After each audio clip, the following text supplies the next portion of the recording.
Hello दोस्तों, फिर से एक बार स्वागत है आपका आपके अपने चैनल जिसका नाम है स्टेनो ही।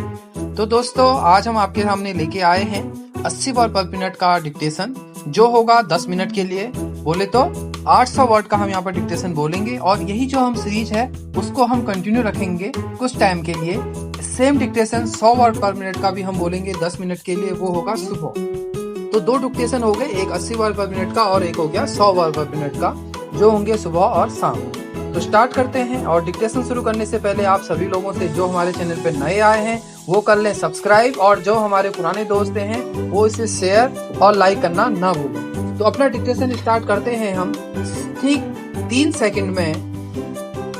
स्टार्ट। अध्यक्ष महोदय, मैं आपको एक और बात बतलाना चाहती हूँ, और वह यह है कि कृषि विभाग को योजना आयोग ने बहुत गलत रास्ते में बिठा दिया है। उन लोगों के पास लड़ने के लिए दम नहीं है, और देश में खाद्यान्न का उत्पादन बढ़ाने के लिए जो योजनाएं चाहिए और उनके लिए जो धनराशि चाहिए वे उनको पूरी तरह स्वीकृत नहीं करा पाते हैं।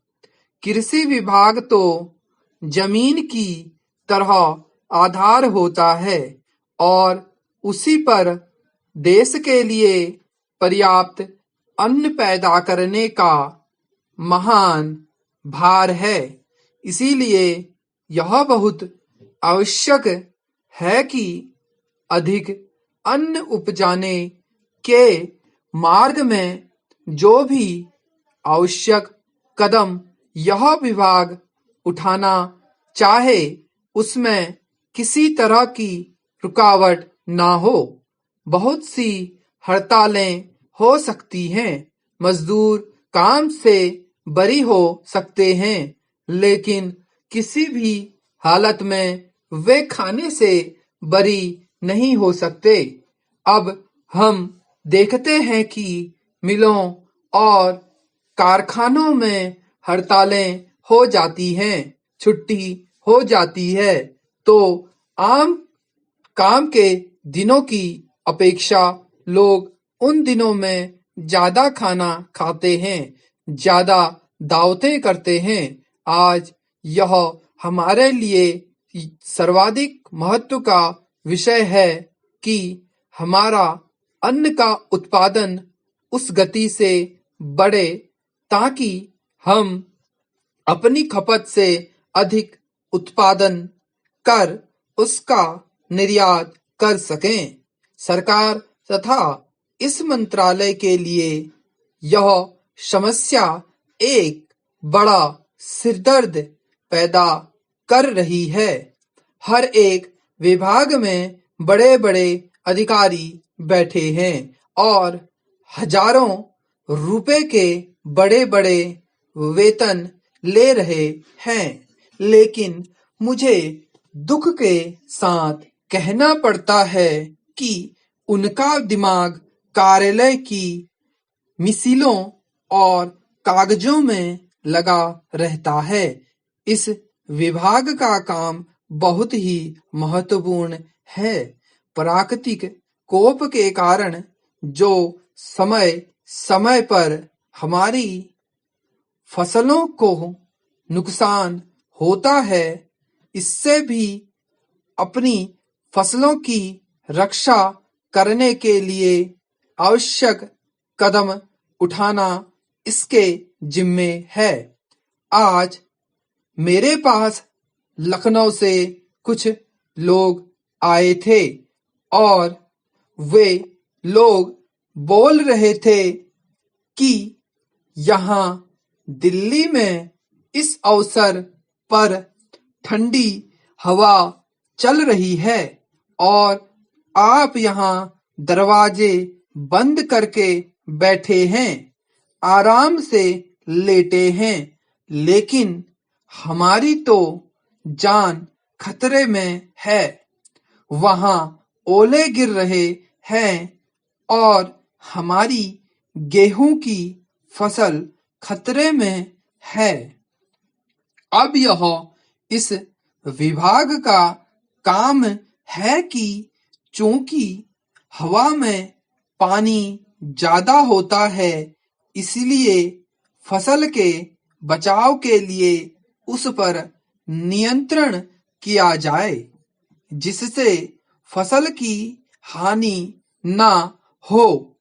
अध्यक्ष महोदय, जिस भावना से मैंने यह बिल पेश किया है, उसको विरोधी पक्ष के लगभग सभी सदस्यों ने एकमत से महसूस किया है कि देश में बेकारी की जो समस्या है वह एक भयंकर समस्या है और उसके कारण हमारे देश का विकास, चाहे वह सामाजिक हो, आर्थिक हो या सांस्कृतिक, रुका हुआ है और ऐसी स्थिति में हम आगे बढ़ नहीं सकते हैं।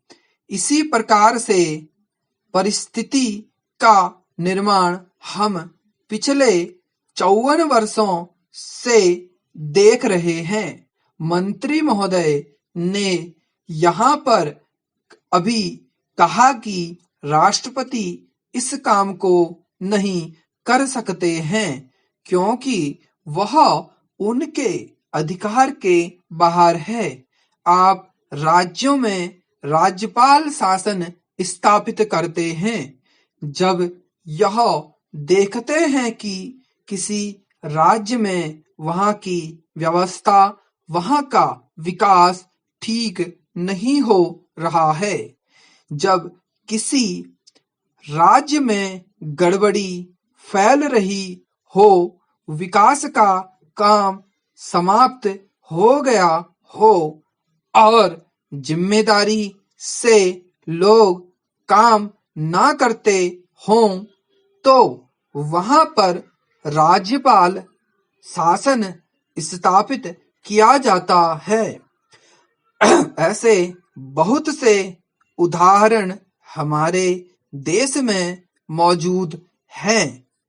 उसी प्रकार से हमारे राष्ट्रपति हैं और अगर देश में इस तरह की स्थिति वर्षों तक चले तो कोई कारण नहीं है कि आपात के रूप में राष्ट्रपति इस देश की सुरक्षा के लिए, इस देश की उन्नति के लिए जिम्मेदारी अपने हाथ में ना ले सकें।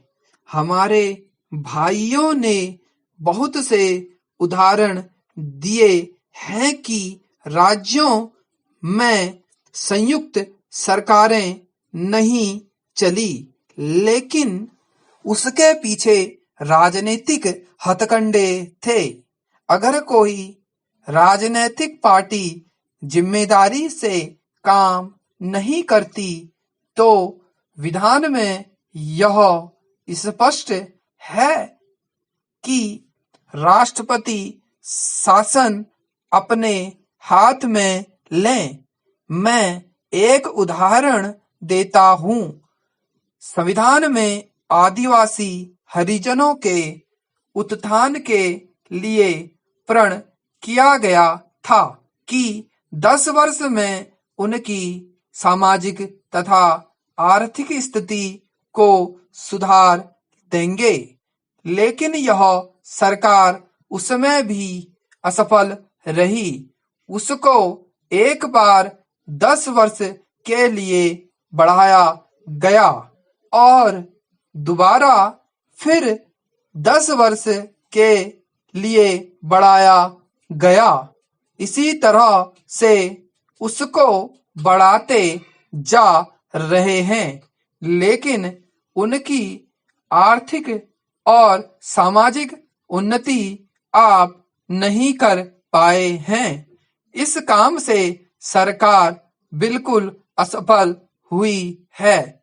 पिछली बार सरकार पर अविश्वास का प्रस्ताव भी आया था, वह पास होने वाला था। इसीलिए मेरा कहना है कि हमारे देश में यह जो बेकारी की समस्या है वह एक बहुत ही भयंकर समस्या है। दोस्तों, ये जो डिक्टेशन था बिल्कुल एग्जैक्ट यहाँ पर हमने बोला है 80 बार पर मिनट का, और 10 मिनट के लिए डिक्टेशन है। इसमें बिल्कुल भी फ्लक्चुएशन नहीं है। तो आशा है कि आप सभी लोगों ने डिक्टेशन लिख लिया होगा। जिन दोस्तों को लिखने में थोड़ा कठिनाई हो रही है या वो चाहते हैं और ज्यादा स्पीड से लिखना, जिन्होंने पार्लियामेंट के लिए फॉर्म भरा है या आगे तैयारी करना चाहते हैं, तो हमारी बुक है उच्च गति के लिए, उससे रिलेटेड हमने डिस्क्रिप्शन में दी है, उसको भी खरीद लें, बाई कर लें। उसके लिए हमने लिंक जो है डिस्क्रिप्शन में दिया है। और इसी तरीके से दोस्तों अपना साथ बनाए रखें और चैनल को लाइक, सब्सक्राइब और शेयर जरूर करें।